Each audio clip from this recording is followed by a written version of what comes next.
اذان اس بلاوے کا نام ہے جو اللہ کریم کی طرف سے ہوتا ہے اور اللہ کے بندوں کے لیے ہوتا ہے۔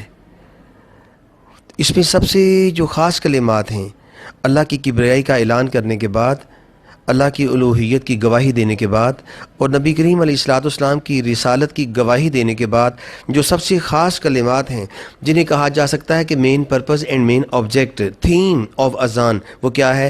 حی علی الصلاۃ، حی علی الفلاح، آؤ نماز کی طرف اور آؤ کامیابی کی طرف۔ بھائی ہر انسان کامیابی چاہتا ہے، ہر انسان دنیا میں کامیابی چاہتا ہے اور ہر انسان اخروی کامیابی بھی چاہتا ہے۔ تو اللہ کریم نے اس میں شرط نہیں رکھی کہ صرف مسلمانوں آؤ نماز کی طرف۔ اللہ پاک نے یہ بلاوا ساری انسانیت کے لیے رکھا ہے کہ کم ٹو صلاۃ، come to success, come to صلاۃ، come to success and victory and prosperity. یہ اتنے زبردست کلمات ہیں، اگر بندہ اس کے مفہوم کو سمجھ لے۔ اچھا، یہ اذان دی جاتی ہے، اذان کانوں میں انگلی دے کے اذان بآواز بلند دی جاتی ہے۔ یہ کانوں میں انگلی دینے کا فلسفہ کیا ہے کہ اذان اتنی اونچی دی جائے، بآواز بلند اذان دی جائے کہ گردن اوپر ہو جائے اور کانوں کے پردے متاثر نہ ہوں، اس لیے ہی کانوں میں انگلیاں دی جاتی ہیں، اور اس کا کوئی ایسا فلسفہ نہیں ہی ہے۔ اور صابن ذی وقار، آپ دیکھتے ہیں نا جب کوئی بندہ زور سے بولتا ہے نا تو اس کی گردن اونچی ہوتی ہے، ذرا اکڑ جاتی ہے۔ بالکل اسی طرح میرے حضور علیہ الصلوۃ والسلام نے فرمایا میدان معاشر میں کچھ لوگ ایسے ہوں گے جن کے قد باقی لوگوں سے بڑے دکھائی دیتے ہوں گے، وہ نمایاں نظر آتے ہوں گے، اور پوچھا جائے گا یہ کون لوگ ہیں جو نمایاں نہ دکھائی دے رہے ہیں؟ بتایا جائے گا یہ نبی کریم علیہ الصلوۃ والسلام کی امت کے مؤذن ہیں جو اذان دیا کرتے تھے، جو اپنی گردن سے زور لگایا کرتے تھے۔ اللہ پاک ان کی گردنوں کو باوقار بنائیں گے اور میدان معاشر میں ان کے قد لمبے دکھائی دیں گے۔ بعض لوگ اذان اپنے بچوں کا نام رکھ دیتے ہیں، اذان جو رکھ چکے ہیں وہ دل برداشتہ نہ ہوں، لیکن آئندہ پرہیز کیا جائے۔ کیا کسی بچے کا نام نماز رکھا جاتا ہے؟ کیا کسی بچے کا نام زکوٰۃ رکھا جا سکتا ہے؟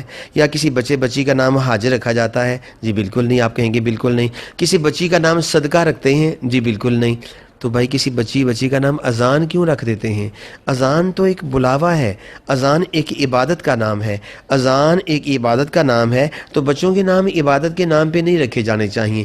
بعض لوگ فرتے محبت میں اپنے کسی ساتھی کو مدینہ مدینہ فلاں مدینہ، وہ یہ بھی مناسب نہیں ہوتا۔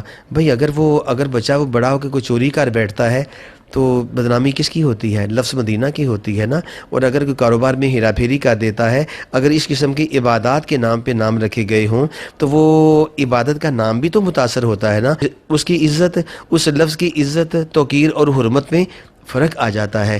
اس لیے اپنے بچوں کے ایسے نام نہ رکھے جائیں کہ جس میں کسی کا نام کوئی زکوٰۃ رکھ دیا جائے، یا صوم رکھ دیا جائے، یا صلوات کسی کا نام رکھ دیا جائے، یا کسی بچے کا نام درود رکھا جا سکتا ہے؟ نہیں، تو پھر اذان بھی نام نہیں رکھا جا سکتا۔ صابن ذی وقار، بعض لوگ اذان کا ادب نہیں کرتے، اذان ہوتی ہے اور لوگ خاموش نہیں ہوتے، اپنی باتیں جاری رکھتے ہیں۔ یہ بات یاد رکھیے گا، اذان ہوتی ہو تو خاموشی اختیار کی جائے۔ میں نے ہالینڈ میں اپنے ایک سفر کے دوران ایک تقریب میں تھا، وہاں پہ زیادہ غیر مسلم بیٹھے تھے، تو ایک موبائل سے اذان کی آواز شروع ہوئی۔ کسی مسلمان نے موبائل پہ اذان سیٹ کی ہوگی نا، تو جب وہ ہوئی تو وہ تقریب میں خاموشی ہو گئی، اور جو مقرر تھا اسے تقریر بند کر دی۔ اس مسلمان نے اپنی اذان کا وہ بٹن، جب وہ الارم کا بٹن دبایا نا، تو پھر اس نے اپنی گفتگو شروع کی۔ ایک بار مجھے کرسچنز کمیونٹی نے اپنے چرچ میں کسی تقریب میں بلایا، وہاں پہ ایک پادری گفتگو کر رہے تھے۔ گفتگو جب کر رہے تھے تو باہر سے کسی مسجد سے اذان کی آواز آئی۔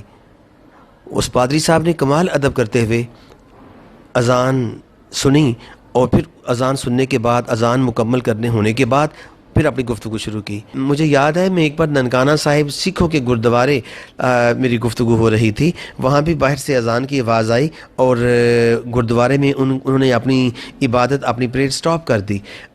جو وہ کر رہے تھے وہ طبلے کے ساتھ یا سازوں کے ساتھ انہوں نے سٹاپ کر دیا۔ بھئی اذان کا ادب تو ہندو بھی کرتے ہیں، سکھ بھی کرتے ہیں، پتہ نہیں کچھ مسلمان کیوں نہیں کرتے۔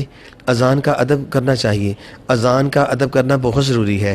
اور یاد رکھیے گا، اذان کے کلمات کا جواب دینا، یہ بہت بڑا اجر ہے، 35,000 نیکیاں ملتی ہیں اذان کے کلمات جواب دینے۔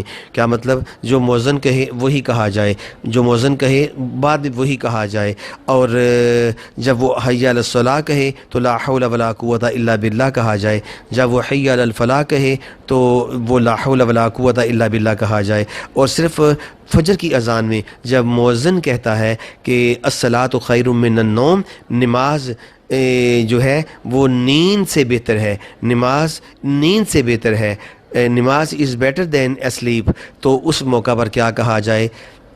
قد صدقتا و بررتا، تحقیق تو نے نیکی کی بات کہی اور تو نے سچائی کی بات کہی۔ قد صدقتا و بررتا، اگر قد نہ بھی بولا جائے، صدقتا و بررتا، تو نے سچائی کی بات کہی، تو نے نیکی کی بات کہی، تو یہ کلمات اذان کے۔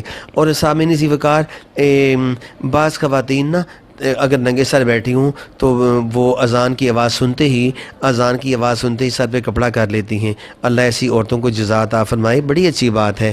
لیکن میں خواتین و حضرات، میں آپ کو یہ بتانا چاہتا ہوں کہ اذان کا ادب صرف یہ نہیں کہ کام بند کر دیا جائے، اذان کا ادب صرف یہ نہیں کہ کلمات سنے جائیں اور جواب دیا جائے، اذان کا ادب صرف یہی نہیں کہ ننگے سر کو ڈھانپ لیا جائے، اذان کا سب سے بڑا ادب یہ ہے کہ اذان سننے کے بعد نماز کی تیاری کی جائے۔